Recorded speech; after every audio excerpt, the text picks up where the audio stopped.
नमस्कार, मैं चित्रलेखा स्वागत करती हूँ आप सभी का अपनी आज की क्लास में। वेरी वेरी गुड इवनिंग सभी को। कैसे हैं आप लोग? मैं आशा करती हूँ कि आप सभी स्वस्थ हैं और आपकी पढ़ाई भी बहुत अच्छी चल रही होगी। चलिए स्टार्ट करते हैं हम अपनी आज की क्लास। तो आज की जो हमारी क्लास है, हमारे नेक्स्ट थिंकर हैं ब्राउनलो मैलिनोवस्की। बेसिकली आज हम मैलिनोवस्की को प्रयास करेंगे एक ही क्लास में कंप्लीट कर लें, ठीक है। तो सबसे पहले हम उनके ना कुछ इंपॉर्टेंट कॉन्सेप्ट जान लेते हैं कि उनके कॉन्सेप्ट किस चीज़ पर थे। कॉन्सेप्ट के ये सिद्धांत या अवधारणा जो हम पढ़ते हैं।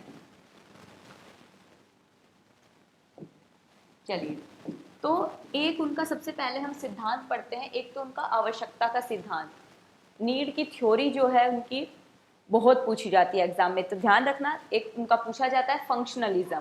तो एक तो आएगा उनका प्रकार्यात्मक या कार्यात्मकता, प्रकार्यात्मकता या फिर कहिए कार्यात्मकता। मैं शॉर्ट में लिख रही हूँ, हमें कंप्लीट पढ़ना है तो आप, मैं बोल दूंगी, आप फटाफट से लिखते जाइएगा। एक उनका जो सिद्धांत है आवश्यकता का सिद्धांत, आवश्यकता का सिद्धांत। एक उनका संस्कृति पर पूछा जाता है, उन्होंने संस्कृति के बारे में क्या कहा। नेक्स्ट उनका जो पूछा जाता है जादू, धर्म और विज्ञान, इस पर उनके क्या विचार थे। जादू, धर्म और विज्ञान। एक उनका कॉन्सेप्ट है नेक्स्ट जो पूछा जाता है, उनका एक्चुअली सिद्धांत नहीं है, उन्होंने एक द्वीप की जिस पर वो रिसर्च कर रहे थे वहां के लोगों पर, उन्होंने वहां का एक विनियम एक्सचेंज प्रणाली है। तो कुलारिंग लिख लीजिए, ये भी जान लीजिए कि कुलारिंग है क्या। कुलारिंग ये पूछ लिया जाता है कि किस द्वीप के लोग थे या किस रिसर्चर ने इस पर रिसर्च की, ठीक है। हम एक बार थोड़ा बहुत जान लेंगे उन्होंने विवाह के बारे में भी क्या कहा, बट बेसिक हम कॉन्सेप्ट जानेंगे। उन्होंने आवश्यकता का सिद्धांत, संस्कृति, प्रकार्यात्मक, जादू, विज्ञान, धर्म पर क्या कहा, कुलारिंग। तो आवश्यकता का सिद्धांत उन्होंने बेसिकली ये बताया था कि समाज जो है ना, समाज में जो व्यक्ति रह रहे हैं, समाज की अपनी आवश्यकताएं होती हैं। व्यक्तियों की आवश्यकता होती है प्रजनन करना, घर में रहना, भोजन करना, आर्थिक व्यवस्था को नियंत्रित करना। तो ये आवश्यकता का सिद्धांत इन्होंने बताया।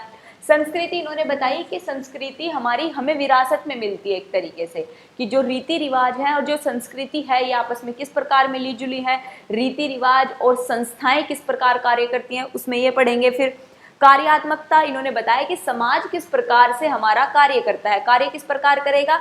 समाज की अपनी नीड होगी, अपनी आवश्यकता होगी, उसे पूर्ति करने के लिए समाज संस्थाएं बनाता है, निर्माण करता है, उसकी आवश्यकता होती है। जादू क्या है, धर्म क्या है, विज्ञान क्या है, इसके बारे में हम जानेंगे कि जो विश्वास पर आधारित हो, धर्म जो समाज को एकीकृत करता हो, विज्ञान जो वैज्ञानिक सोच, ये जानेंगे। उसके बाद जानेंगे कुलारिंग क्या है, एक एक्सचेंज विनिमय प्रणाली है एक तरीके से। अभी मैं आपको लिखाऊंगी तो मैं क्लियर करूंगी कि एक्चुअल में है क्या, ठीक है। चलिए, तो नेक्स्ट पेज पर लिखिएगा, सबसे पहले लिखिएगा मैलिनोवस्की 7 अप्रैल 1884, यानी इनकी डेट ऑफ बर्थ से लिख लीजिए 7 अप्रैल 1884 से। जो इनकी मृत्यु होती है वो होती है 16 मई 1942, 16 मई 1942 ये इनका जीवन काल रहा है। अच्छा, इनका जन्म कहाँ हुआ था, तो ध्यान रखिएगा पोलैंड में। जन्म कहाँ हुआ, पोलैंड में। और ये एक एंथ्रोपोलॉजिस्ट थे, यानी मानव शास्त्री थे, मानव शास्त्री थे, एंथ्रोपोलॉजिस्ट। और इसी के साथ साथ इन्होंने डॉक्ट्रिन जो की थी वो की थी दर्शन शास्त्र में, फिलोसफर भी थे। और समाज शास्त्र में सिद्धांत दे रहे हैं तो समाज शास्त्री भी थे। तो डॉक्ट्रिन की थी दर्शन शास्त्र में, पढ़ाई की किसमें, मानव शास्त्री भी थे, और थ्योरी दी समाज शास्त्र में, ठीक है। चलिए, तो इनका एक कोट लिखिएगा मालिनोव्स्की के अनुसार, फटाफट से लिखिएगा। मैलिनोव्स्की आगे लिखिएगा, ब्रैकेट में लिखिएगा या फिर इन्वर्टेड कोमास लगाकर लिखिएगा। प्रत्येक प्रकार की सभ्यता में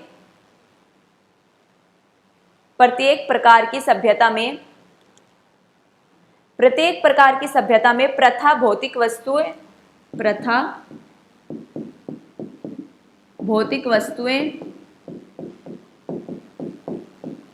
विचार, प्रथा, भौतिक वस्तुएं, विचार और विश्वास कुछ महत्वपूर्ण प्रकार्य पूर्ण करते हैं। प्रथा, कोमा, भौतिक वस्तुएं, कोमा, विचार और विश्वास कुछ महत्वपूर्ण प्रकार्य पूर्ण करते हैं। अर्थात कहने का मतलब ये है, इन्वर्टेड कोमास बंद कर लीजिए, इसमें मेलोनस्की कहना चाह रहे हैं कि कोई भी सभ्यता है, कोई भी समाज है, उसमें कुछ अपनी प्रथाएं होती हैं। प्रथाएं का मतलब जो वो ट्रेडिशन फॉलो करती हैं, कि जैसे भाई विवाह हिंदू धर्म में 7 फेरे लेकर होता है, इस्लाम धर्म में कबूल है कह के होता है। तो किस प्रकार की जो प्रथाएं हैं, कोई भौतिक वस्तुएं हैं, कोई थॉट्स हैं, और जो विश्वास है, मान्यता है कि भाई जैसे एक गांव होता है, एक मतलब जो पिंड होता है, उनको देवता के रूप में पूजते हैं कि भाई हमारी कुल देवी हैं, कुल देवता हैं, उनका विश्वास है उसमें, वो टोटम भी बोलते हैं उसे। तो उनके ना कुछ अपने महत्वपूर्ण प्रकार ये हैं, फंक्शन है। फंक्शन मतलब सोसाइटी को बनाए रखने में जो कुल देवी की जो पूजा हो रही है वो क्या है, एक तरीके से विश्वास है, धर्म है, एक तरीके से समाज को एक माला में पिरोए रखने का, एक एकता के सूत्र में बांधे रखने का। ये बात कही है इन्होंने बेसिकली मैलिनोवस्की ने इस लाइन में। कॉन्सेप्ट मैंने लिखा दिए। अब सबसे पहले उनका कॉन्सेप्ट लिखें, मैलिनोवस्की की प्रकार्यात्मकता। हेडिंग डालनी है आपको, मैलिनोवस्की की, ये हेडिंग है, मैलिनोवस्की की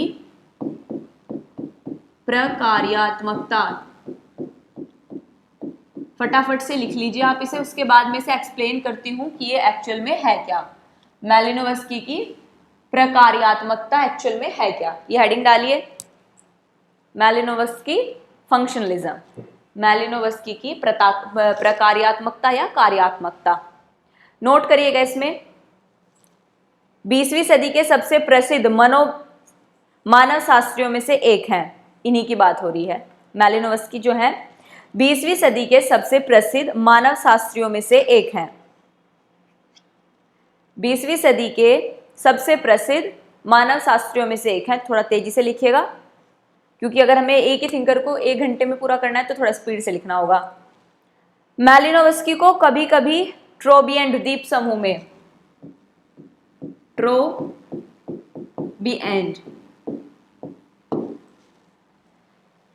मैलिनोवस्की को कभी कभी ट्रोबिएंट द्वीप समूह में उनके व्यापक क्षेत्रीय कार्य के कारण, मैलिनोवस्की को कभी कभी ट्रोबिएंट द्वीप समूह में उनके व्यापक क्षेत्रीय कार्य के कारण निर्वंश विज्ञान, निर्वंश विज्ञान का मतलब होता है एंथ्रोपोलॉजी, इसीलिए तो एंथ्रोपोलॉजिस्ट थे। निर्वंश विज्ञान के पिता के रूप में भी जाना जाता है। मैलिनोवस्की को कभी कभी ट्रोबिएंट द्वीप समूह में अनेक व्यापक क्षेत्रीय कार्य के कारण निर्वंश विज्ञान के पिता के रूप में भी जाना जाता है। यानी आपसे प्रश्न जब बनता है एग्जाम में तो कई बार प्रश्न पूछा जाता है कि मैलिनोवस्की ने किस क्षेत्र में या किस द्वीप समूह में रिसर्च की, तो ध्यान रखिएगा रिसर्च अनुसंधान किया किस द्वीप समूह में, ट्रोबिएंट द्वीप समूह एक द्वीप का नाम है जहां पर उन्होंने रिसर्च की। यहां पर उन्होंने देखा समाज किस प्रकार है, किस प्रकार की प्रथाएं हैं, किस प्रकार का कल्चर है, तब उन्होंने अपनी रिसर्च कंप्लीट की। निर्वंश विज्ञान मतलब एंथ्रोपोलॉजिस्ट थे। इस पैराग्राफ में यही कहा गया है, ठीक है। लिखिएगा, इसे 2 तरीकों से समझा जा सकता है। किसे, कि भाई जो प्रकार्यात्मकता है इसे 2 तरीके से समझा जा सकता है, इसे 2 तरीके से समझा जा सकता है। पहला पॉइंट लिखिएगा, 2 तरीके कौन से हैं। पहला पॉइंट लिखना है इसमें आपको, मैलिनोवस्की को पूरा मत लिखो, शॉर्ट में तो ऐसे लिख लो मैलिनोवस्की या फिर वस्की लिख लो। मैलिनोवस्की के अनुसार एक समाज में सभी रीति रिवाज, मैलिनोवस्की के अनुसार एक समाज में सभी रीति रिवाज, एक समाज में जितने भी सभी रीति रिवाज, मैलिनोवस्की के अनुसार एक समाज में सभी रीति रिवाज और संस्थाएं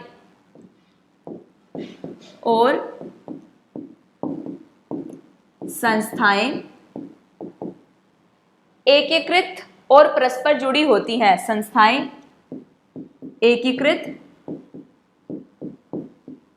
और परस्पर जुड़ी होती हैं। ताकि अगर एक बदल जाए तो दूसरी भी बदल जाए, ताकि अगर एक बदल जाए तो दूसरी भी बदल जाए, कोमा प्रत्येक तब दूसरे का एक कार्य है, कोमा प्रत्येक तब दूसरे का एक कार्य है, प्रत्येक तब दूसरे का एक कार्य है, पूर्ण विराम। दोबारा सुन लीजिए एक बार, मैं रिपीट कर रही हूं। मैलिनोवस्की के अनुसार एक समाज में सभी रीति रिवाज और संस्थाएं एकीकृत और परस्पर जुड़ी हैं, ताकि अगर एक बदल जाए तो दूसरी भी बदल जाए, प्रत्येक तब दूसरे का एक कार्य है। ठीक है, नेक्स्ट पॉइंट लिखिएगा, मैलिनोवस्की के प्रकार्यवाद, मैलिनोवस्की के प्रकार्यवाद, मैलिनोवस्की के प्रकार्यवाद के दूसरे चरण को, मैलिनोवस्की के प्रकार्यवाद के दूसरे चरण को कार्यात्मकता की आवश्यकता है, कार्यात्मकता की आवश्यकता, इसको अंडरलाइन कर लीजिएगा, जो है कार्यात्मकता की आवश्यकता है के रूप में जाना जाता है, कार्यात्मकता की आवश्यकता के रूप में जाना जाता है। अब ये दो सेंटेंस लिखवाए, किसके बारे में? प्रकार्यात्मकता के बारे में। अभी मैं लिखवाऊंगी इसमें और भी, फिलहाल ये दो सेंटेंस समझ लो कि ये दो सेंटेंस है क्या। हम जो प्रकार्यात्मकता पढ़ेंगे उसमें कहा जा रहा है कि सपोज करो ये एक समाज है, ठीक है, ये क्या है? एक समाज। अब इस समाज में ना ये रहते हैं चंगू पंगू, चंगू पंगू मतलब मान लो बहुत सारे लोग रहते हैं एक समाज में, ठीक है, इस प्रकार। अब इस समाज में क्या होगा, चंगू को क्या चाहिए? स्कूल जाना है, स्कूल जाने के लिए उसे चाहिए फीस। ये दादाजी हैं, ये डेली जाते हैं मंदिर। ये एक बहू है जिन्हें संभालना है परिवार। ये एक कुंवारा लड़का है जिसे चाहिए बहू, ठीक है। इनकी भी अपनी अलग अलग डिमांड है। तो कहा जा रहा है कि मैलिनोवस्की के अनुसार कि एक समाज में जब बहुत सारे लोग रहते हैं ना, उनकी कुछ आवश्यकताएं होती हैं कि भाई जैसे सपोज करो इसे भोजन चाहिए, किसी को घर चाहिए, किसी को विवाह करना है, किसी को बच्चे चाहिए। तो ये क्या है? ये इनकी आवश्यकता है, इस समाज की एक आवश्यकता है, अपनी एक नीड है। उनको फिलफिल कैसे करेंगे? अब भाई ये तो है नहीं कि इसको लड़की चाहिए अपने परिवार में ही शादी कर ले, दूसरे परिवार से लड़की लानी होगी। तो फिर क्या होगा? परिवार कैसे बनेगा? जब लोग आपस में समूह में मिलकर रहेंगे। समूह में मिलकर क्यों रहेंगे? क्योंकि व्यक्तियों की आवश्यकता है, व्यक्तियों की आवश्यकता है, इसलिए परिवार बनेगा। तो मैलिनोवस्की कहना चाह रहे हैं कि कोई भी समाज का जो फंक्शन होता है ना, प्रकार्यात्मकता का मतलब होता है फंक्शनलिज्म। प्रकार्य का मतलब समाज का जब फंक्शन होता है किस प्रकार होता है कि जब व्यक्तियों को आवश्यकता होती है चीजों की, तब जाकर कोई संस्था का निर्माण होता है, और जब वो कार्य करते हैं तो एक समाज चलता है। ये मैलिनोवस्की समझाना चाह रहे हैं। इसमें उन्होंने कहा है, पहला सेंटेंस ध्यान से सुनिएगा, मैलिनोवस्की के अनुसार एक समाज में सभी रीति रिवाज और संस्थाएं, सभी रीति रिवाज का मतलब रीति होती है जो एक बड़े क्षेत्र में मान्य हो, जो पहले से पूर्वजों से चली आ रही हो, एक पीढ़ी से दूसरी पीढ़ी से तीसरी पीढ़ी में चली आ रही हो, वो होगी रीति। रिवाज जो होता है जो हाल ही में छोटे क्षेत्र में माना जाता है और हाल ही में नया आया हो। जैसे मैं एग्जांपल देती हूँ, जैसे हिंदू धर्म में 7 फेरे लेकर विवाह संपन्न माना जाता है। सिंदूर की जो प्रथा है शादी में, मानी जाती है कि सिंदूर भरने पर क्या होता है? विवाह संपन्न हो जाता है एक तरीके से। वो क्या है? वो रीति है। हमें नहीं पता ये कब से चली आ रही है 7 फेरों वाली, लेकिन चली आ रही है, वो रीति है। लेकिन हाल फिलहाल में देखा गया है कि कुछ घरों में जब बेटियां पैदा होती हैं, तो जब हॉस्पिटल से घर आती है, न्यूबॉर्न बेबी फीमेल होती है उनकी मम्मी, तो उनका ना स्वागत किया जाता है घर पर बैलून से, और भाई केक कटवाया जाता है। ये क्या है? ये रिवाज है, क्योंकि ये छोटे क्षेत्र में है। रीति जो है बड़े क्षेत्र में हर वर्षों से चली आ रही है, ठीक है। तो जो रीति है, रिवाज है और संस्थाएं हैं। अब भाई किसी के घर में एक शादी होकर एक लड़की आएगी, वो किस में आएगी? परिवार में आएगी। परिवार क्या है? एक क्या है परिवार? एक संस्था है। जबकि जो विवाह क्या है? वो भी एक संस्था है। जबकि जब वो लड़की आ रही है, उसके बाद जब वो बड़ों के पैर छूती है, तो उसे आशीर्वाद के तौर पर 100 रुपये, फिर अलग अलग पैसे दिए जाते हैं, लोगों के अनुसार कुछ गिफ्ट दिया जाता है, सोना चांदी। वो क्या है? वो रीति और रिवाज है। तो जो रीति रिवाज है और जो संस्थाएं हैं ये आपस में ना जुड़ी हुई हैं, आपस में निर्भर है, एक के बिना दूसरी अधूरी है। अधूरी मतलब भाई सपोज करो शादी तो कर ली बहू की, अब ले आए घर में बहू, उसके बाद उसकी मुंह दिखाई कर नहीं रहे, लड़के से उसको मिलवा नहीं रहे, तो रीति रिवाज तो रह जाएंगे ना इनकम्प्लीट कि भाई बहू आ गई अब तो बस घर में बहू को रखना है। तो कहने का मतलब ये है कि जो रीति रिवाज है और जो संस्थाएं हैं वो आपस में निर्भर है एक दूसरे पर। यही कहा है मैलिनोवस्की ने कि समाज इसी प्रकार कार्य करता है। ठीक है, उसके बाद इन्होंने कहा है कि अगर एक बदल जाए तो दूसरी भी बदल जाती है। जैसे अब धीरे धीरे कुछ रीतियां बदल रही हैं, जैसे हम कह सकते हैं लड़का लड़के के साथ विवाह कर लेता है, लड़कियां लड़की के साथ विवाह कर लेती हैं। पहले हिंदू धर्म में 7 फेरों से, लेकिन वर्तमान समय में एक पेपर पर साइन करते हैं और विवाह संपन्न हो जाता है। तो जैसे रीति रिवाज बदले कि भाई पहले तो लड़का लड़की से ही शादी करता था, रीति थी रिवाज थे, लेकिन वर्तमान समय में लड़का लड़के से शादी कर रहा है, तो रीति रिवाज बदल रहे हैं, तो शादी के करने का तरीका, लड़के लड़के आपस में भागकर शादी कर लेते हैं, फिर एक पेपर पे साइन करने के बाद क्या हो जाता है, विवाह संपन्न हो जाता है। तो संस्थाओं की व्यवस्था बदल रही है रीतियों के बदलने से, रिवाजों के बदलने से। ठीक है, तो ये एक दूसरे पर निर्भर है, एक बदलती है तो दूसरी भी अपने आप बदल जाती है, ये कहा है मैलिनोवस्की ने। दूसरा मैलिनोवस्की ने कहा है कि कार्यात्मकता की आवश्यकता, कार्यात्मकता की आवश्यकता की हर इंसान की अपनी एक नीड होती है, वो भी हम पढ़ेंगे इसमें। और आगे क्या कहा है उन्होंने, लिख लीजिए फटाफट से। मैलिनोवस्की का मानना था कि, इसी में कंटिन्यू करना है, सेकंड कंप्लीट हो गया है पैराग्राफ, नेक्स्ट पैराग्राफ से करना है, बट इसी में ही है, पर कार्यात्मकता इसी में ही लिखना है। मैलिनोवस्की का मानना था कि मनुष्य के पास सार्वभौमिक जैविक आवश्यकताओं का एक समूह है। सार्वभौमिक जैविक आवश्यकताओं, सार्वभौमिक जैविक आवश्यकताओं का एक समूह है। सार्वभौमिक जैविक आवश्यकताओं का एक समूह है और उन आवश्यकताओं को पूरा करने के लिए विभिन्न रीति रिवाजों और संस्थाओं का विकास किया जाता है। और उन आवश्यकताओं को पूरा करने के लिए विभिन्न रीति रिवाज और संस्थाओं का विकास किया जाता है। पूर्ण विराम। नेक्स्ट लिखना है,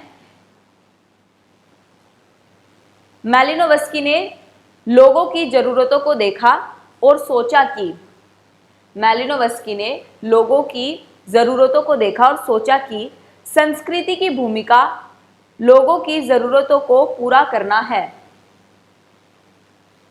संस्कृति की भूमिका लोगों की जरूरतों को पूरा करना है। मैलिनोवस्की ने व्यक्तियों की 7 जैविक आवश्यकताएं बताई हैं। 7 जैविक आवश्यकताएं बताई हैं। वे 7 कौन कौन सी है, ब्रैकेट में लिखिएगा।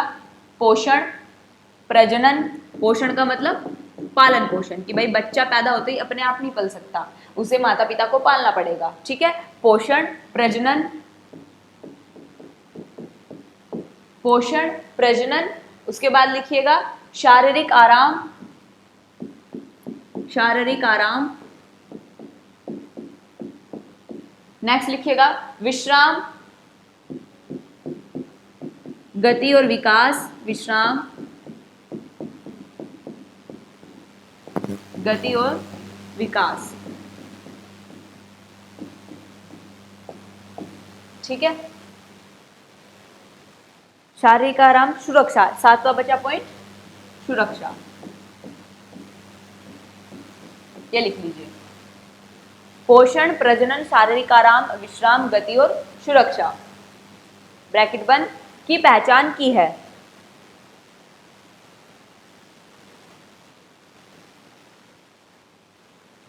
अंत में लिखिएगा उनके प्रकार्यवाद को मनोवैज्ञानिक प्रकार्यवाद के रूप में भी जाना जाता है। उनके जो प्रकार्यवाद है उसको मनोवैज्ञानिक प्रकार्यवाद के रूप में भी जाना जाता है। मनोवैज्ञानिक प्रकार्यवाद के रूप में भी जाना जाता है। देखो इसमें कहना क्या चाह रहे हैं मैलिनोवस्की ने इसमें सेम वही बात कही है प्रकार्यवाद में, कि व्यक्ति की ना उन्होंने 7 चीजें आइडेंटिफाई की। एक समाज में गए, कौन से समाज में, जो उनका ट्रोबियंट द्वीप समूह था, वहां गए, उन्होंने देखा कि भाई व्यक्ति को बच्चा पैदा होता है उसका पोषण करना होता है, प्रजनन करना होता है, और उसके बाद शारीरिक आराम, कि भाई शरीर को थोड़ा बहुत आराम मिले, विश्राम करे, गति करे, मतलब समाज बढ़ता रहे, विकास करे, सुरक्षा की भाई कोई दूसरा आकर नष्ट ना कर दे परिवार को। ये 7 आवश्यकताएं बताई जिनकी पूर्ति के लिए व्यक्ति क्या करता है, संस्थाओं का निर्माण करता है, रीति रिवाजों का पालन करता है। मैलिनोवस्की ने सिद्धांत दिया था। और इससे प्रश्न बनता है, इस प्रकार्यवाद से प्रश्न बनता है। हाल ही में जो प्रश्न आया है 2015 में क्वेश्चन आया था कि मूलभूत आवश्यकताओं और व्युत्पन्न आवश्यकताओं के आधार पर एक प्रकार्यात्मक सिद्धांत किसने दिया। देखो मूलभूत आवश्यकता क्या है, मूलभूत आवश्यकता ये है कि भाई बच्चा अगर पैदा होगा तो उसका पोषण करना होगा, प्रजनन जरूरी है समाज में, शारीरिक आराम जरूरी है, गति जरूरी है, विकास जरूरी है। ये क्या है किसी व्यक्ति की मूलभूत आवश्यकता। एक आवश्यकता होती है व्युत्पन्न आवश्यकता। व्युत्पन्न आवश्यकता होती है कि भाई जो बाद में उत्पन्न की गई हो, समाज जब एक तरीके से परफेक्ट बन गया, निर्माण हो गया उसके बाद, जैसे कि एग्जाम्पल है इसमें शिक्षा। देखो आदिम समाज में शिक्षा नहीं होती थी, लेकिन समाज का विकास तो हो रहा था ना, स्कूल नहीं थे, लेकिन समाज फिर भी क्या था, जीवित तौर पर चल रहा था। लेकिन जब समाज एक परफेक्ट रूप में आया, इंसान आधुनिक हुए, तो उन्होंने कहा चलो भाई शिक्षा व्यवस्था बना देते हैं। फिर अर्थव्यवस्था बनाई गई, राजनीतिक व्यवस्था बनाई गई। ये क्या है, ये एक मतलब आधुनिक समाज की व्युत्पन्न आवश्यकताएं हैं। ठीक है, तो ये व्युत्पन्न आवश्यकताएं हैं, ये जैविक क्या है, मूलभूत आवश्यकताएं हैं। तो यही क्वेश्चन पूछा था कि भाई मूलभूत आवश्यकताओं और व्युत्पन्न आवश्यकताओं के आधार पर, कि भाई किसने बताया मूलभूत आवश्यकता ये है, व्युत्पन्न आवश्यकता ये है, के आधार पर प्रकार्यात्मक सिद्धांत किसने दिया। 4 ऑप्शन दिए थे, उनमें से एक ऑप्शन था मैलिनोवस्की। तो आंसर याद रखिएगा, उसका आंसर था ब्राउन मैलिनोवस्की। तो एक उनका जो कॉन्सेप्ट था उनमें से कंप्लीट हो गया हमारा क्या, प्रकार्यवाद। नेक्स्ट हेडिंग लिखिए उनके साथ, मतलब उनके हिसाब से संस्कृति। उन्होंने संस्कृति पर, कल्चर पर क्या कहा। नेक्स्ट हेडिंग संस्कृति यानी कल्चर। इसमें लिखना स्टार्ट कीजिए, फटाफट से लिखिएगा, फिर मैं से एक्सप्लेन करती हूँ एक्चुअल में है क्या। इसमें लिखिएगा वस्की के लिए, मैलिनोवस्की के लिए संस्कृति एक विरासत में मिली, संस्कृति एक विरासत में मिली कलाकृतियां, समान कोमा तकनीकी प्रक्रियाएं तथा आदतें हैं। विरासत में मिली कलाकृतियां, विरासत में मिली कलाकृतियां, समान कलाकृतियां, समान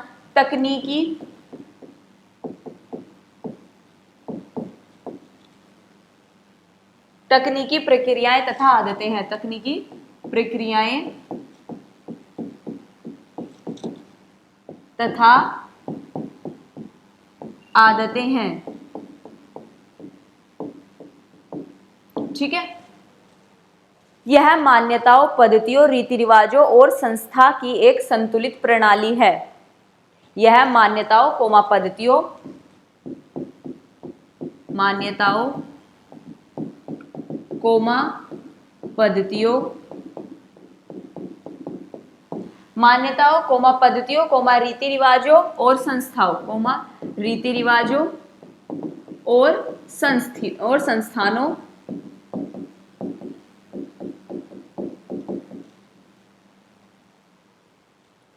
और संस्थानों की एक संतुलित प्रणाली है।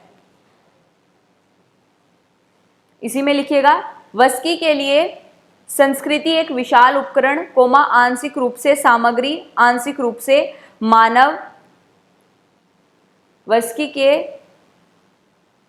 के लिए संस्कृति एक विशाल उपकरण, कोमा एक विशाल उपकरण, कोमा आंशिक रूप से सामग्री, कोमा आंशिक रूप से मानव और आंशिक रूप से आध्यात्मिक थी,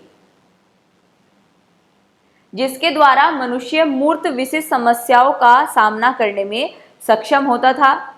जिसके द्वारा मनुष्य मूर्त विशिष्ट समस्याओं का सामना करने के लिए सक्षम होता था। मूर्त विशिष्ट ऐसे लिखा जाएगा, मूर्त का मतलब जिन्हें देखा जा सके, मूर्त विशिष्ट समस्याओं का सामना करने में सक्षम होता था, जो उसके समक्ष होती हैं, जो उसके समक्ष होती हैं। नेक्स्ट इसी में हेडिंग डालना है आपको, वस्की की संस्कृति की अवधारणा में निम्न शामिल थे। हेडिंग डालनी है इसी में कि जो मैलिनोवस्की ने संस्कृति की चीजें बताई, अभी एक्सप्लेन करती हूँ है क्या। मैलिनोवस्की की संस्कृति की अवधारणा में निम्नलिखित शामिल हैं। निम्नलिखित 3 चीजें शामिल थी। पहले लिखिएगा, 3 चीजों में पहली थी भौतिक संस्कृति। पहली है भौतिक संस्कृति। भौतिक संस्कृति में लिखिएगा उपकरण और उपभोक्ता वस्तुएं शामिल हैं। उपकरण और उपभोक्ता वस्तुएं शामिल हैं।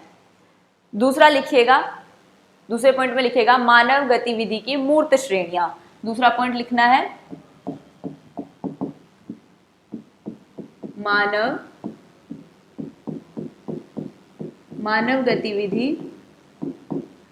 गतिविधि की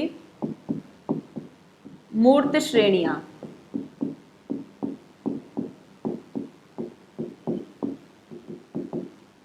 मानव गतिविधि की मूर्त श्रेणियां, इसमें लिखना है आपको, इसमें सामाजिक संगठन के तत्व शामिल हैं। इसमें सामाजिक संगठन के तत्व शामिल हैं। इसमें सामाजिक संगठन के तत्व शामिल हैं। तीसरा पॉइंट लिखिएगा सामाजिक समूह और मान्यताओं के लिए संवैधानिक चार्टर। सामाजिक समूहों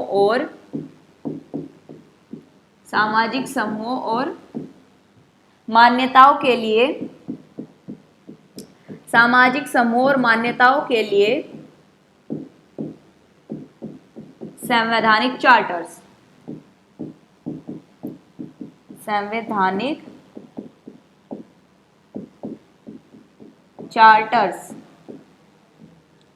ये लिखिएगा। इसमें लिखिएगा चार्टर्स, इतना ही लिखना है। में इससे आगे लिखिएगा इसमें चार्टर्स पॉइंट लगा के में सांस्कृतिक वस्तुएं और सामाजिक संगठन के कुछ पहलू भी शामिल हैं। सांस्कृतिक वस्तुएं और सामाजिक संगठन के कुछ पहलू भी शामिल हैं। देखो अब समझो मैलिनोवस्की ने क्या कहा है कि संस्कृति क्या है। उनके अनुसार संस्कृति एक विरासत में मिली कलाकृतियां, समान प्रक्रियाएं, आदत हैं। देखो एक होता है शब्द विरासत, एक शब्द है विरासत। विरासत एक बहुत बड़ा शब्द है। विरासत में मूर्त और अमूर्त दोनों चीजें आती हैं, मूर्त और अमूर्त। मूर्त वे हैं जिनको देखा जा सकता है, छुआ जा सकता है। इनको ना तो देखा जा सकता ना छुआ जा सकता, ठीक है, ना देखा ना छुआ जा सकता इत्यादि। विरासत क्या है, जैसे हम बोलते हैं ना कि भाई साहब हमारी विरासत में दादा हमको इतने बीघा जमीन दे गए, 4-5 महल दे गए। और एक विरासत वो है, बोले विरासत के नाम पर 5 लाख का लोन हमारे छाती पर दे गए और कुछ नहीं दे गए दद्दा में। तो विरासत क्या है, एक तो वो है जो बंगले, गाड़ी, जमीन ये मिलती हैं। एक विरासत वो है कि भाई हमारे दादाजी भी हिंदू धर्म का पालन करते थे, वो गणेश भगवान की पूजा करते थे, शिव भगवान की पूजा करते थे, हम भी शिव भगवान की पूजा करते हैं। दादाजी क्या करते थे, एक साल में एक बहुत बड़ा भंडारा करते थे, राजा महाराजा थे। तो हमारे पूर्वजों से चलता आ रहा है कि दीपावली पर हम भंडारा करेंगे, तो हम भी कर रहे हैं भंडारा। क्यों? क्योंकि हमारी भगवान में आस्था है। जो आस्था है, जो हमारा विश्वास है, वो क्या है, अमूर्त है। कि अगर हम भंडारा करेंगे तो हमारी जो पीढ़ियां हैं उनमें कोई एक तरीके से कहिए उन्हें आशीर्वाद मिलेगा, ठीक है। तो वो क्या है, जैसे गांव में हवन किया जाता है होली पर, वो क्या है, एक अमूर्त विरासत है हमारी। और जो अमूर्त पक्ष है ना हमारा, यही संस्कृति है। जो अमूर्त पक्ष है विरासत का, यही क्या है, संस्कृति है। और ये भौतिक पक्ष है कि भाई जिन्हें देखा जा सकता है। अब उन्होंने 3 चीजों को शामिल किया संस्कृति में मैलिनोवस्की ने। पहला उन्होंने कहा कि भौतिक संस्कृति क्या है। भौतिक संस्कृति ये होगी जिसमें क्या आएगा, उपभोक्ता और उपकरण। उपभोक्ता मतलब गाड़ी, बंगला और फिर कहिए मशीनें, ये हम उपभोग कर रहे हैं, और उपभोक्ता हमारी वस्तुएं हैं। दूसरा उन्होंने कहा है मानव गतिविधि की मूर्त श्रेणियां। यानी इसमें सामाजिक संगठन आएंगे। सामाजिक संगठन का मतलब परिवार, विवाह, कि भाई हमारे दादाजी का परिवार था, अब हमारा परिवार है, आने वाली जनरेशन का एक परिवार होगा, तो सामाजिक संगठन। फिर इन्होंने कहा सामाजिक समूह और मान्यताओं के लिए संवैधानिक चार्टर। इसमें कहा गया है कि जो सामाजिक समूह हो, वहाँ की जो राजनीतिक व्यवस्था हो, उसमें अगर संविधान हो तो उसके चार्टर्स में ऐसी संस्कृतियों को बचाने के लिए कुछ लॉज होने चाहिए, कुछ नियम होने चाहिए। जैसे वर्तमान में हम फंडामेंटल राइट्स में देखते हैं कि हमें हमारे धर्म को मानने का हमारे पास आर्टिकल 25 से 28 तक मान्यता है। डीपीएसपी में कहा गया है कि गाय को मारना पाप है। उसमें कहा गया है बेसिकली मारना पाप नहीं, मतलब निषेध बताया गया है।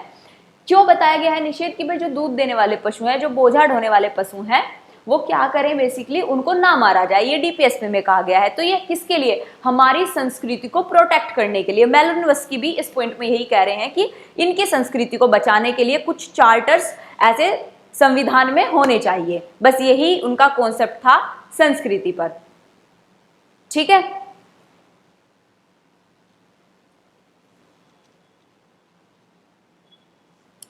इसी में नेक्स्ट लिखिएगा, इसी में संस्कृति वाली में क्लाइन लिखिएगा। मैलिनोवस्की ने 1922 में अपने एक प्रसिद्ध 1922 में मैलिनोवस्की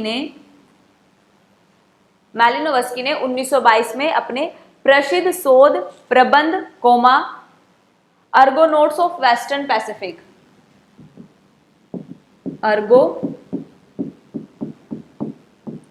अर्गोनोट्स ऑफ वेस्टर्न पैसिफिक,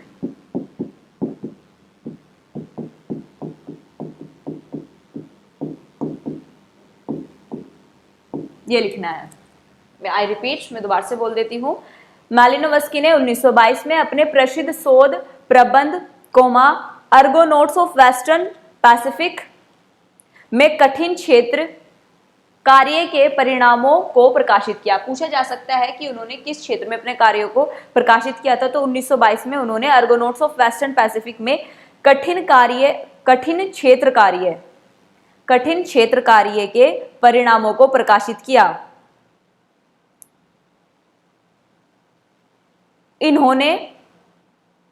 मैलिनोवस्की ने इन्होंने संस्कृति की अवधारणा को, इसी में कंटिन्यू करना है, इन्होंने संस्कृति की अवधारणा को कई हिस्सों की संतुलित प्रणाली के रूप में इस्तेमाल किया। इन्होंने संस्कृति की अवधारणा को कई हिस्सों की संतुलित प्रणाली के रूप में इस्तेमाल किया। खत्म आपकी संस्कृति वाला पॉइंट। नेक्स्ट आपका पॉइंट आएगा, नेक्स्ट पॉइंट में लिखना है आपको आवश्यकताओं का सिद्धांत।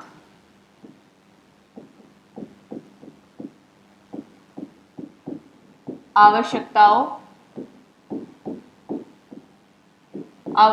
का सिद्धांत।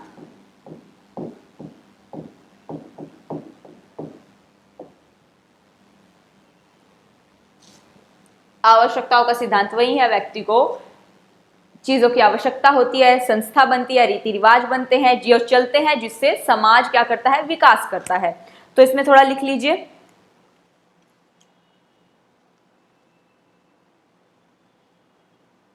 लिखिएगा इसमें आदिम संस्कृति का, आदिम मतलब जब जिंगालाला होता था समाज में, ठीक है, जब हम बंदर थे, बंदर से थोड़ा एडवांस मान लीजिए। आदिम संस्कृति का विश्लेषण करने के लिए अवधारणाओं के लिए मैलिनोवस्की की खोज ने सामाजिक तथ्यों के स्पष्टीकरण के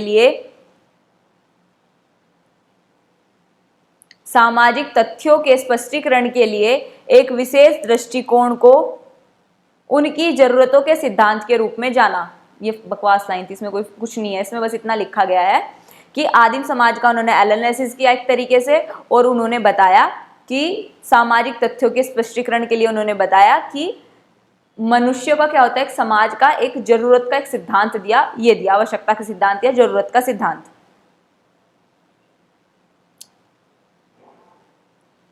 मैलिनोवस्की के अनुसार आवश्यकताएं दो थी, एक व्यक्ति की आवश्यकता और एक समाज की आवश्यकता।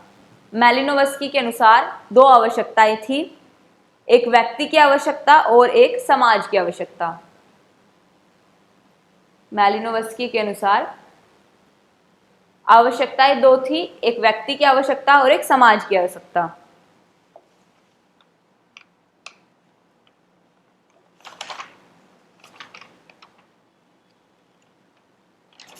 लिखिएगा।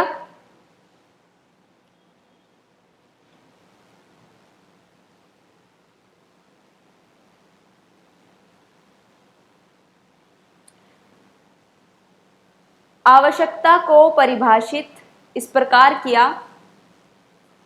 आवश्यकता को परिभाषित आवश्यकता को परिभाषित इस प्रकार किया, वे मानव जीवन में सांस्कृतिक सेटिंग में और प्राकृतिक पर्यावरण दोनों के संबंध में स्थितियों की प्रणाली को संदर्भित करते हैं।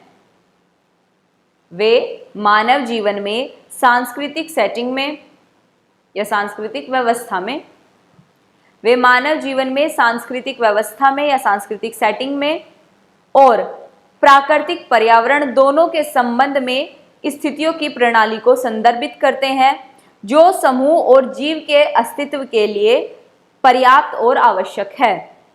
जो समूह और जीव के अस्तित्व के लिए पर्याप्त और आवश्यक है। इसलिए आवश्यकता तथ्यों का सीमित समूह है। इसलिए आवश्यकता तथ्यों का सीमित समूह है। नेक्स्ट लिखिएगा इसी में कंटिन्यू करके, आदतें और उनकी प्रेरणाएं। आदतें और उनकी प्रेरणाएं सीखी हुई प्रक्रियाएं और संगठन की नींव। आदतें और उनकी प्रेरणाएं, सीखी हुई प्रतिक्रियाएं और संगठन की नींव इतनी व्यवस्थित होनी चाहिए कि बुनियादी जरूरतों को संतुष्ट किया जा सके। बुनियादी जरूरतों को संतुष्ट किया जा सके। आई रिपीट, वे मानव जीव में सांस्कृतिक सेटिंग या व्यवस्था में और प्राकृतिक पर्यावरण दोनों के संबंध में स्थितियों की प्रणाली को संदर्भित करते हैं, जो समूह और जीव के अस्तित्व के लिए पर्याप्त और आवश्यक है। इसलिए आवश्यकता तथ्यों का सीमित समूह है।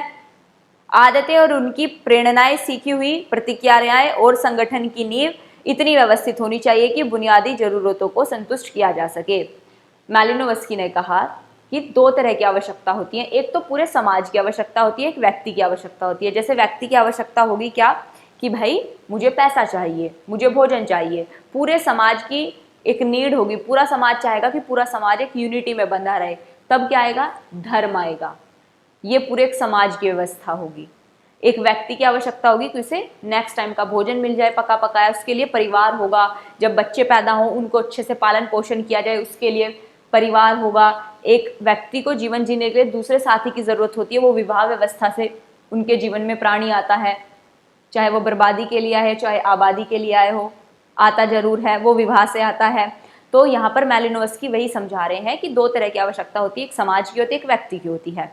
अब इन्होंने कहा कि जो आदतें होती हैं व्यक्ति की, जो प्रतिक्रियाएं होती हैं और जो संगठन, समाज में जितनी भी व्यवस्थाएं और रीति रिवाज है ना, वो इतने स्ट्रोंग और इतने मजबूत होने चाहिए कि जो बुनियादी जरूरत है, बेसिक जरूरत है कि भाई पोषण होना, प्रजनन होना, शारीरिक जरूरतें पूरा होना, शारीरिक आराम, सुरक्षा, ये पूरी हो जाए।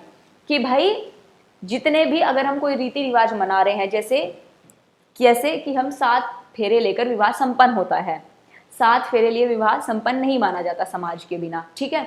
आपने देखा होगा विवाह के बाद जो बच्चा होता है उसे वैध घोषित किया जाता है आज भी, और जो विवाह से पहले बच्चा हो जाता है उसे अवैध माना जाता है, एक तरीके से नाजायज माना जाता है। क्यों? क्योंकि ये रीति रिवाज और संस्थाएं इतनी मजबूत और संगठित हैं, इतनी मजबूत तरीके से बनाई गई है कि जो बुनियादी आवश्यकता है ना समाज की, वो पूरी की जाती है, ठीक है। तो मालिनोवस्की वही कह रहे हैं कि समाज के जो संगठन है, जो आदतें हैं, जो प्रक्रियाएं हैं, जो रीति रिवाज है, जो संस्थाएं हैं, वो इतनी मजबूती से कार्य करें कि जो बेसिक नीड है समाज की या व्यक्ति की वो पूरी हो जाए। इसमें इन्होंने यही समझाया है, ठीक है। इसी में नेक्स्ट लिखिएगा, समाज के अस्तित्व के लिए आवश्यक हैं 3 चीजें आवश्यक है समाज के अस्तित्व के लिए। पहला, बुनियादी आवश्यकता, पहला है बेसिक, बुनियादी आवश्यकताएं। बुनियादी आवश्यकताएं कौन सी हैं? जैसे कि FM के लिख लो, या MF के मैरिज विवाह होना, फैमिली आना और किनशिप यानी नातेदारी। भाई दूल्हा बन के कहाँ जाओगे, ससुराल तो जाना ही होगा, रिश्तेदारी नातेदारी व्यवस्था ये बुनियादी आवश्यकता होगी समाज के अस्तित्व के लिए, समाज को बनाए रखने के लिए। एक होगी व्युत्पन्न आवश्यकताएं, जहां से प्रश्न पूछा गया। व्युत्पन्न आवश्यकताएं कौन सी हैं, जैसे कि शिक्षा, राजनीतिक आर्थिक व्यवस्था जो हमने उत्पन्न की, अर्थव्यवस्था ये हमने उत्पन्न की। एक तीसरी आती है एकीकृत आवश्यकता, ये मतलब पूरे समाज को एकीकृत रहने के लिए, भय से मुक्त रहने के लिए कौन आएगा, धर्म। ये तीन चीजें आवश्यक बताई एक समाज के अस्तित्व के लिए, मैलोनोवस्की ने, कि भाई एक बुनियादी आवश्यकता होगी, एक व्युत्पन्न आवश्यकता होगी और एक क्या होगी, एकीकृत आवश्यकता होगी। ओके, ये तीन चीज उन्होंने, जो आवश्यकता का सिद्धांत वो हो गया, संस्कृति होगी, प्रकार्यात्मकता हो गया। अब नेक्स्ट हेडिंग लिखो आप, जादू, धर्म और विज्ञान। नेक्स्ट हेडिंग लिखनी है जादू, धर्म और विज्ञान। एक एक लाइन लिख लीजिए इसके बारे में। सबसे पहले पॉइंट डालिएगा, जादू क्या है, फिर डालिएगा धर्म क्या है, फिर क्या है विज्ञान क्या है। तो सबसे पहले लिखिएगा जादू। यह कठिनाइयों से बाहर व्यवहारिकता का रास्ता प्रदान करता है। यह व्यवहारिकता, यह कठिनाइयों से बाहर व्यवहारिकता का रास्ता प्रदान करता है, रास्ता प्रदान करता है। नेक्स्ट लिखिएगा धर्म क्या है। धर्म में लिखना है साहस और आत्मविश्वास प्रदान करता है, साहस और आत्मविश्वास प्रदान करता है धर्म। विज्ञान लिखिएगा मौलिक ज्ञान। विज्ञान लिखिएगा, विज्ञान क्या है, मौलिक ज्ञान।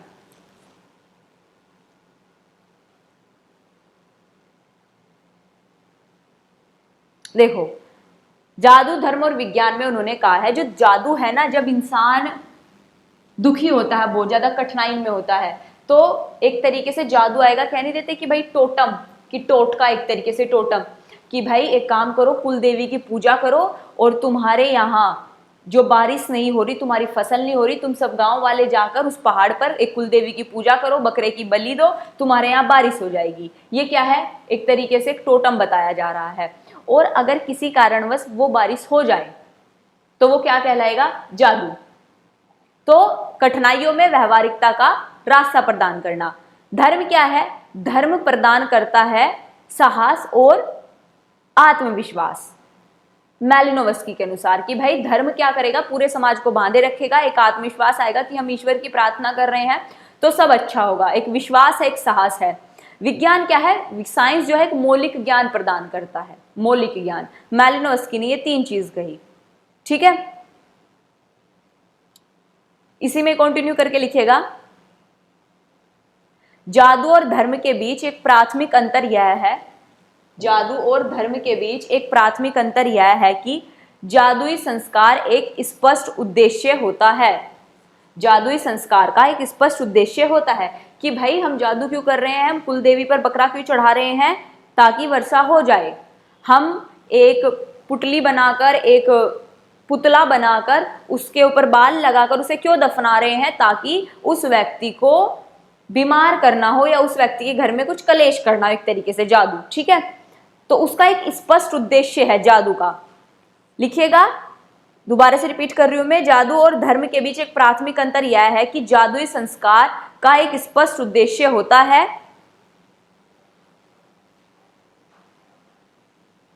कर्मानुगत घटनाओं के संदर्भ में उसके परिणामों का उल्लेख करते हैं। कर्मानुगत घटनाओं के संदर्भ में अपने परिणामों का उल्लेख करते हैं, कर्मानुगत घटनाओं के संदर्भ में अपने परिणामों का उल्लेख करते हैं।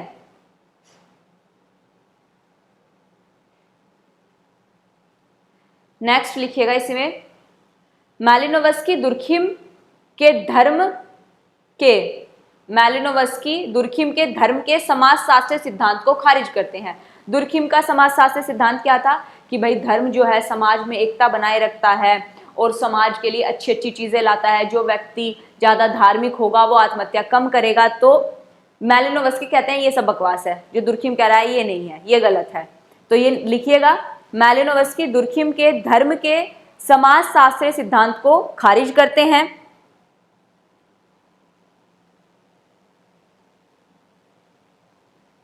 उनके अनुसार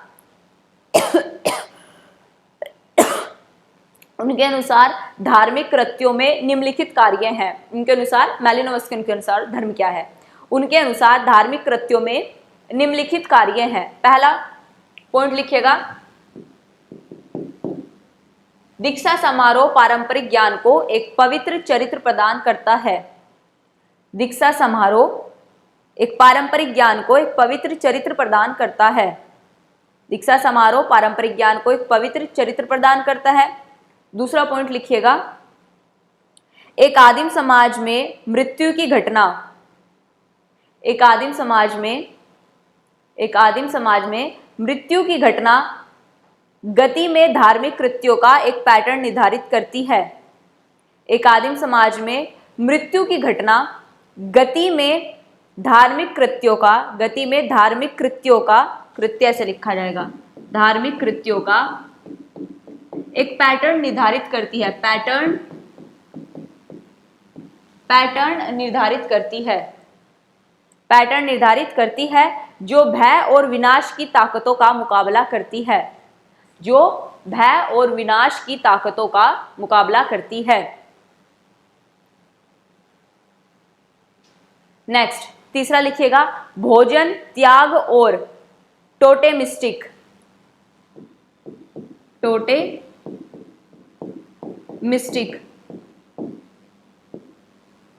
नेक्स्ट पॉइंट लिखिएगा, इसमें थर्ड है भोजन त्याग और टोटेमिस्टिक मान्यताओं से जुड़े संस्कार लोगों की शक्तियों के सीधे संपर्क में लाते हैं।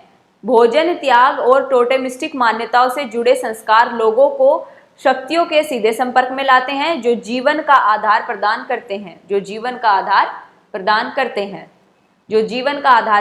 करते हैं।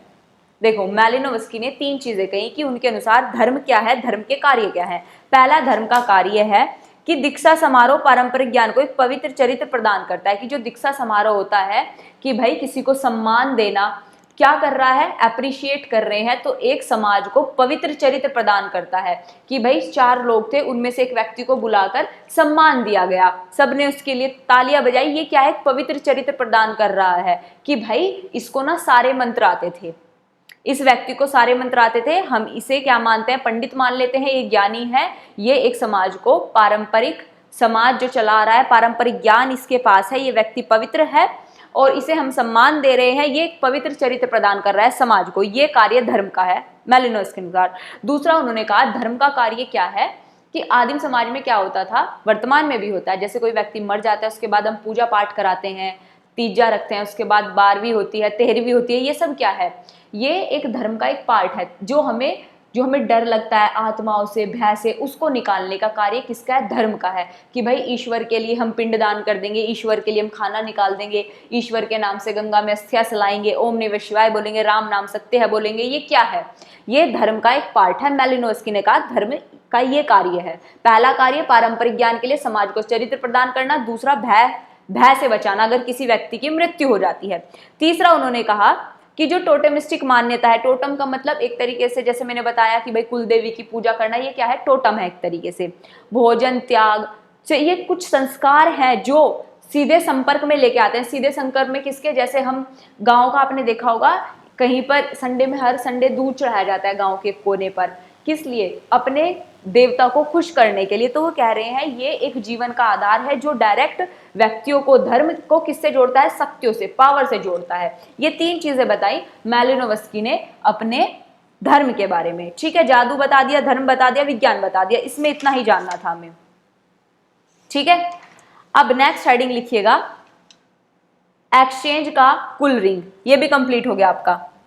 अब जान लेते हैं हम एक्चुअली में कुला रिंग क्या है। ये पूछ लिया जाता है, मैं आपको ये समझा दूंगी क्या है, लिखा आप इसे खुद लीजिएगा। बस कुछ पॉइंट है जो इसमें मैं लिखा दूंगी, तो लिखिएगा कुला रिंग ऑफ एक्सचेंज। कुला रिंग ऑफ एक्सचेंज।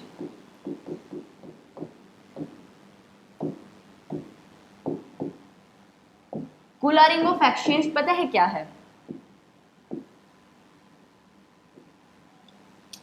इसमें आप पहले लिखिए कुला न्यू गिनी के ट्रोम्बिय द्वीप, कुला न्यू गिनी के ट्रोम्बिएट, कुला न्यू गिनी के ट्रोम्बिएट द्वीप, कुला न्यू गिनी का ट्रोम्बिएट द्वीप, ये लिखिए। अच्छा, एक द्वीप है न्यू गिनी का, मान लो ये एक द्वीप है न्यू गिनी का, ठीक है। अब यहां पर क्या होता है, ये पूरा एक द्वीप है, छोटे छोटे द्वीप बने हुए हैं इसमें, मान लो कुछ इस प्रकार से। यहां से कुछ लोग व्यापारी इस द्वीप पर व्यापार करने जाते हैं। किस दिशा में जा रहे हैं? घड़ी की क्लॉकवाइज, ये जा रहे हैं घड़ी की दिशा में, क्लॉकवाइज। तो ये जा रहे हैं उत्तरी दिशा में, ऊपर नॉर्थ की ओर। कहां? नॉर्थ की ओर। तो जो नॉर्थ की ओर लोग जाते हैं व्यापार करने के लिए, ये वहां पर जाकर अपने व्यापार को बढ़ावा देने के लिए, जैसे कि आप ये मान के चलो वर्तमान समय में क्या होता है, अगर हमें एक देश से संबंध अपने अच्छे करने हैं, जैसे हमें अपने फ्रांस से संबंध अच्छे करने हैं, जापान से संबंध अच्छे करने हैं, तो हम उनके जो डेलीगेट्स होते हैं उनको बुलाते हैं, फिर उनके जो राष्ट्रपति प्रधानमंत्री होते हैं उन्हें अपने देश में बुलाते हैं। गणतंत्र दिवस पर, स्वतंत्रता दिवस पर, 26 जनवरी, 15 अगस्त को बुलाते हैं और उनका सम्मान करते हैं कि भाई ये हमारे चीफ गेस्ट हैं। उनको कहीं शॉल पहनाया जाता है, कहीं उन्हें गिफ्ट में हम बुद्धा की मूर्ति देते हैं, जो हमारे यहाँ की अच्छी चीजें होते हैं वो देते हैं। सेम यही तरीका होता था कुला का, जो न्यू गिनी का जो द्वीप है ना, ट्रोम्बिएट द्वीप, ट्रोम्बिएट द्वीप पर क्या होता है, जो नीचे वाले लोग हैं ना, जब नॉर्थ में व्यापार करने जाते हैं, यहाँ के लोगों को एक नेकलेस दे के आते हैं, नेकलेस प्रदान करके आते हैं। ये नेकलेस क्या है, इनके एक तरीके से सम्मान, रेस्पेक्ट, जो जितना अमीर होगा। और वहां पर ऐसा नहीं कि जैसे अगर आपको देखो गणतंत्र दिवस पर जो शॉल पहनाई जाती है वो एक पावरफुल आदमी को पहनाई जाती है, ये नहीं किसी को भीड़ में से बुलाकर पहना देते हैं, वो शक्ति का प्रदर्शन होता है। तो ये लोग जब व्यापार करने के लिए जाते हैं, अपने व्यापार को अच्छा संबंध बनाने के लिए दूसरे द्वीप पर, ये क्या करते हैं, एक नेकलेस दे के जाते हैं। उस नेकलेस का जो नाम होता है उसे बोलते हैं वेईगुन या सोलवा। इस नेकलेस को बोलते हैं वेईगुन या सोलवा, ठीक है। अब भाई जब ये लोग नेकलेस देके जा रहे हैं तो ऊपर वाले लोग भी दक्षिण में आएंगे व्यापार करने के लिए, साउथ में। ये कब आएंगे? Anti clockwise. जब ये लोग आते हैं ना, तो ये लोग रेस्पेक्ट के तौर पर क्या देके जाते हैं? बाजूबंद। बाजूबंद जो हाथ में बांधने वाला होता है ना, बाजूबंद, ये वो देके जाते हैं। अच्छा, इस बाजूबंद को कहते हैं मालवी। यही कुला एक्सचेंज है। कुला एक्सचेंज यही है। बस कई बार या तो ये द्वीप पूछ लिया जाता है किस द्वीप में, या इनका नाम पूछ लिया जाता है, वेईगुन सोलवा क्या है, बाजूबंद क्या है, या फिर नॉर्थ में क्लॉकवाइज क्या देकर जाते हैं, नेकलेस देके जाते हैं, बाजूबंद देके जाते हैं, यही पूछा जाता है। या तो इसे एज इट इज ऐसे नोट कर लीजिए या अपनी भाषा में शब्दों में लिख लेना, बट यही है, जो भी है बस यही था कुला रिंग ऑफ एक्सचेंज, ठीक है। यहां से प्रश्न बनता है एक, ओके। चलिए नेक्स्ट हेडिंग लिखिएगा, विवाह और नातेदारी पर मैलिनोवस्की। नेक्स्ट हेडिंग है कि भाई विवाह पर और नातेदारी पर, रिश्तेदारी पर, विवाह और नातेदारी पर मैलिनोवस्की। इसमें लिखना स्टार्ट कीजिए, ये हेडिंग है आपकी, नेक्स्ट हेडिंग है विवाह और नातेदारी पर मैलिनोवस्की। इसमें लिखिएगा मैलिनोवस्की का, इसमें लिख लीजिए, फिर मैं आपको एक्सप्लेन कर दूंगी। थोड़ा पैराग्राफ बड़ा है तो थोड़ा तेजी से लिखिएगा। मैलिनोवस्की का मानना था कि बंदरों, वानरों और मनुष्य, बंदरों, वानरों और मनुष्य के बीच एकल विवाह,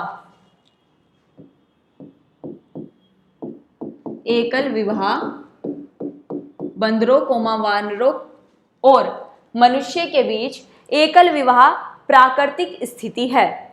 एकल विवाह प्राकृतिक स्थिति है। हर जगह इंसानों को व्यक्तिगत विवाह और परिवार अपने पूर्वजों से विरासत में मिला है।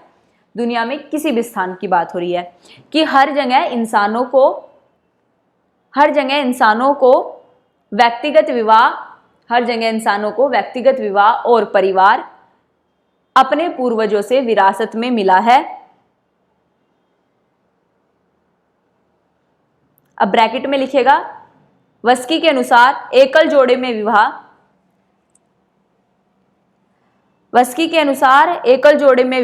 एक आदिम विवाह है। वस्की के अनुसार एकल जोड़े में विवाह एक आदिम विवाह है। इसका अर्थ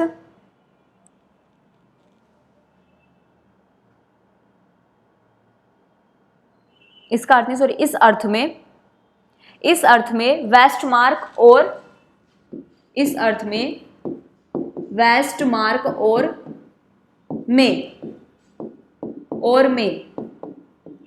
मैं मतलब मैलिनोवस्की की बात हो रही है यहाँ पर, वो अपने बारे में कह रहे हैं। जो वेस्टमार्क है ना, ये भी एक क्या है, थिंकर है, एक विचारक है, ठीक है, ये भी एक थिंकर है। इस अर्थ में वेस्टमार्क और में यानी मैलिनोवस्की इसका उपयोग कर रहे हैं। पहले पैराग्राफ में मैलिनोवस्की ने कहा कि भाई जो बंदर होते हैं ना, वानरों में एक खास बात होती है कि वानर रहते हैं समूह में, तो समूह में ताकि भाई कपल को लेकर लड़ाई ना हो, तो जैसे ही एक बंदर युवा होता है वो अपनी पसंदीदा बंदरी उसमें से पसंद कर लेता है, बंदरी बंदर को पसंद कर लेती है।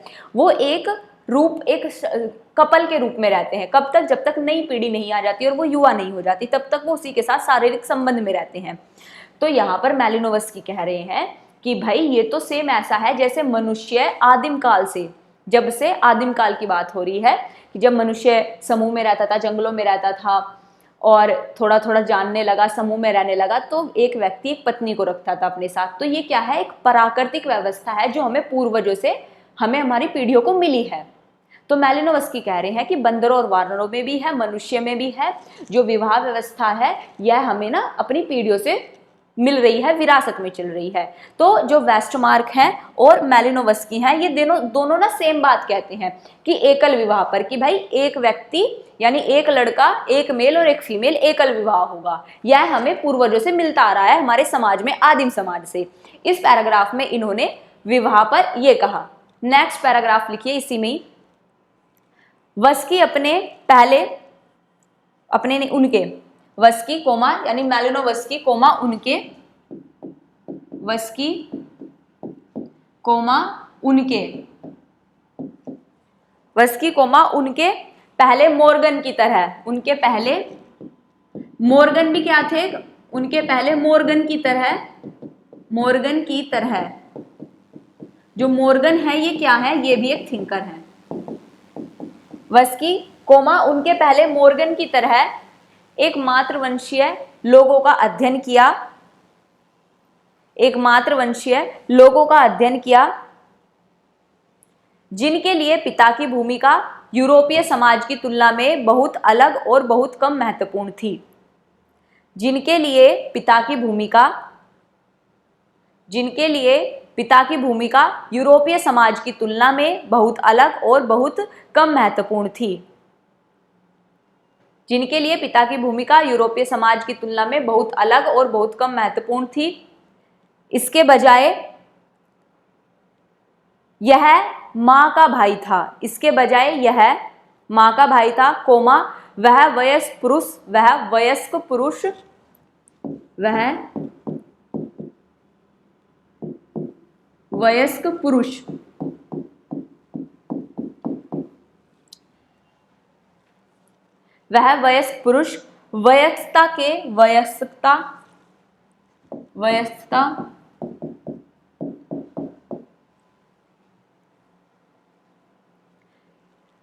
वयस्कता के आदर्श का प्रतिनिधित्व करता था। कोमा एक ऐसा तथ्य जिसने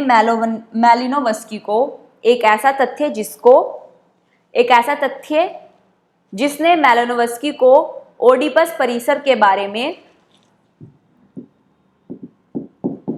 ओडिपस परिसर, ओडिपस परिसर के बारे में फ्रायड के विचारों को चुनौती देने के लिए प्रेरित किया। ओडिपस परिसर के बारे में फ्रायड, अब यहाँ पर एक और थिंकर आए जिनका नाम है फ्रायड। ओडिपस परिसर के बारे में फ्रायड के विचारों को चुनौती देने के लिए प्रेरित किया। अब समझो इसमें क्या कहा है, इसमें कहा गया है, फ्रायड को जानते हैं पहले कि फ्रायड के विचार क्या थे। फ्रायड ने कहा था कि भाई एक जब बेटा होता है, पितृसत्तात्मक समाज होता है, जो बेटा होता है वो हमेशा अपने पिता की तरह बनना चाहता है, जो एक उसका आदर्श है। यहीं पर मैलिनोवस्की ने एक मातृवंशीय समाज का अध्ययन किया, उसमें कहा कि भाई यहाँ पे तो पिता की भूमिका महत्वपूर्ण नहीं है, यहाँ पर तो मामा की महत्वपूर्ण भूमिका है। जो वाइफ होगी, उसका जो भाई होगा वो डोमिनेट करता है अपनी बहन के घर जाकर, और जो उसके बच्चे होते हैं वो अपने मामा की तरह बनना चाहते हैं। तो यहाँ पर फ्रायड के विचार अलग हैं और मैलिनोवस्की के जो विचार अलग हैं, ठीक है। तो इन्होंने कहा कि यूरोप के समाज की तुलना हमने इनसे की तो तब पाया कि यहाँ पर पिता की भूमिका कम है और मामा की भूमिका ज्यादा महत्वपूर्ण है, ठीक है। तो ध्यान रखिएगा। और इसमें एक थिंकर का और नाम आया था मोर्गन। इन्होंने मोर्गन की तरह, मोर्गन ने भी मातृवंशीय परिवार का अध्ययन किया था, समाज का, और इन्होंने भी मातृवंशीय समाज का अध्ययन किया। तो विवाह और नातेदारी पर इनका यही था। विवाह क्या है, एकल विवाह, कि भाई एक लड़का एक पुरुष। और नातेदारी क्या बताई उन्होंने कि नातेदारी में इनका बेसिकली मानना ये था कि पिता की भूमिका महत्वपूर्ण ना होकर यहाँ पर मामा की भूमिका महत्वपूर्ण है। ये इनके विचार थे। मोर्गन का नाम आया, वेस्टरमार्क का आया, फ्रायड का आया। तो किसको इन्होंने चुनौती दी और किसके ज्यादा है, किसके समान है, ये याद रखिएगा कि भाई इन्होंने कहा कि मेरे और जो वेस्टरमार्क के विचार हैं वो समान है, जबकि इन्होंने फ्रायड के विचारों को खारिज कर दिया, ठीक है। तो इस प्रकार प्रश्न बनते हैं। चलिए आज की क्लास हमारी यहीं तक थी, मिलते हैं नेक्स्ट क्लास में। तब तक के लिए धन्यवाद। आपके जो मैलिनोवस्की हैं वो कंप्लीट हो गए, लास्ट में बचती है बस इनकी बुक, इंपॉर्टेंट बुक। कल हम सबसे पहले इंपॉर्टेंट बुक लिख लेंगे, नेक्स्ट थिंकर पढ़ेंगे, ठीक है। तब तक के लिए धन्यवाद। Thank you very much class को इतने अच्छे से देखने के लिए और अपना इतना प्रीशियस टाइम हमें देने के लिए। Thank you very much. मिलते हैं कल, तब तक के लिए धन्यवाद।